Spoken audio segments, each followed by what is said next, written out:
about today, our topic of discussion is the waist to hip ratio. So what is that? Well, it is the measure of the size of your waist versus the size of your hips. And the way that you find the number is you measure your waist, which is right above, it's usually at the smallest part, or if you're a larger person and you can't find that small part of your waist, then you measure about a ½ inch above your belly button. So that's going to be your waist measurement. When you do your hips, you got to stand together, so not out like this. You put your feet together and you're measuring around here. So your waist to hip ratio is going to be the number that you get on your waist divided by the number that you get on your hips.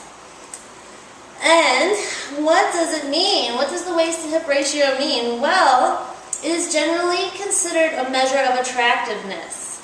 Like Marilyn Monroe, she's probably the most famous example, or Salma Hayek.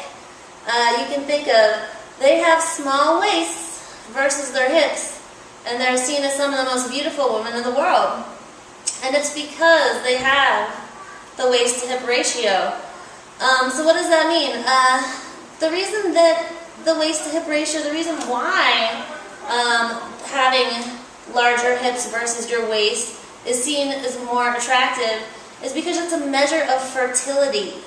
Remember that we as women pack our fat around our hips and our stomach area first because we're trying to protect our reproductive organs because we've got to make the babies. And men, subconsciously, whether they know it or not, when they're looking at a woman, they are, even though guys want to stay single and run around, and at least some of them anyway, what they're really subconsciously thinking about when they're looking at a woman is how fertile she is. Is she going to be able to have babies? Is she healthy and fertile? It's a subconscious thing. And it becomes apparent when you start to look at the waist to hip ratio.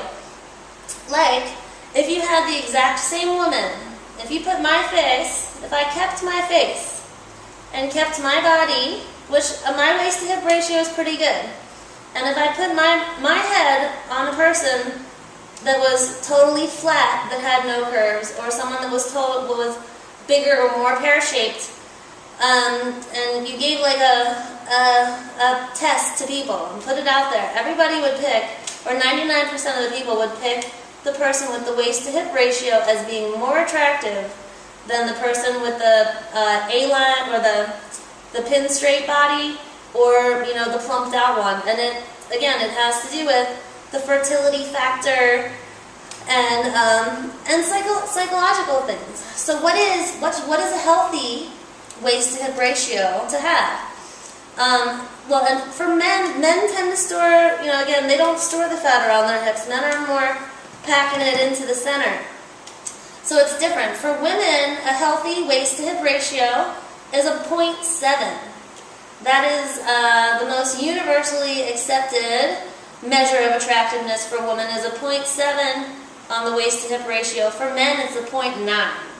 And again, it's not just about attractiveness, it's about healthiness and fertility. That's what that number tells you, is that a person has enough fat on their body, is fertile, because they're protecting their organs, and all of those kinds of things. So 0.7 for females is in general the number across the world, although in areas like Asia and China, they actually go down a little bit. The 0.6 is considered more attractive waist to hip ratio in China and Asia, and also whereas too in South America and some African places, they actually go for a 0.8 or a 0.9 for women as the most attractive. But in general, 0.7 is where you're supposed to be. So I did a measure of myself today to give you guys an idea, and I am 27 over 37, which comes to a 0.72 on the, they call it WHR scale, waist to hip ratio. So I'm a 0.72. I'm doing pretty good. I can go to South America and still be hot. You know what I mean. So you got to watch watch the amount of fat that you put into your body. You know, you definitely need some kind of fat. If you're too wafy thin and you don't have anything around protecting your organs, it can cause birth defects. Teen moms who haven't fully developed and haven't fully packed on the fat around their waist and hips, their babies are more prone to birth defects. So it is important, if you're planning to get pregnant, you have to have a certain amount of percentage fat on your body just to protect the baby and make him be able to grow healthy and strong. So don't worry about too much, like when you see on these magazines, all those girls are airbrushed into perfect hourglasses. And two, like people, there are tricks and tips to make you look like you have a stronger waist-to-hip ratio. Back in the day, in the olden days, they chose corsets. And every girl, before she was pranced around the field, she was in a corset and she was sucked in so that it could give the illusion of a waist-to-hip ratio that was stronger. These days, you can go and buy butt pads, so you can actually shove pads in your butt to give you a more rounded looking feature so that you present to yourself with a greater waist to hip ratio than you might have.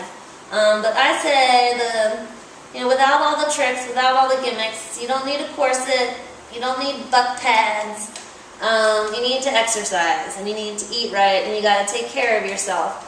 And when you do those things, regardless of your waist to hip ratio, when you're feeling good on the inside, as I always tell you, like when you're feeling good on the inside, it's going to show on the outside. So I'm going to say waist to hip ratio, yes, it makes sense in the terms of fertility and looking healthy, like you're not malnourished, but it's not the only thing that makes you attractive.